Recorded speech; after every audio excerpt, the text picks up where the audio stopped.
Presiden Prabowo Subianto hari ini menerima kunjungan Presiden Jerman di Istana Merdeka, Jakarta. Dalam pertemuan ini, Indonesia dan Jerman sepakat soal penyelesaian konflik melalui meja perundingan.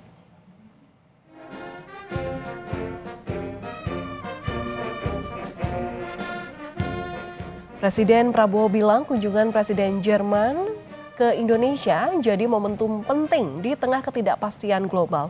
Kunjungan ini juga mengawali peringatan 75 tahun hubungan bilateral Indonesia dengan Jerman. Pertemuan membahas penguatan kemitraan kedua negara di bidang ekonomi, investasi, transisi energi, ketahanan energi, pendidikan, ketenagakerjaan, dan diplomasi. Presiden Prabowo menegaskan Indonesia dan Jerman menjalin kerjasama di bidang diplomasi untuk menjaga stabilitas perdamaian dunia.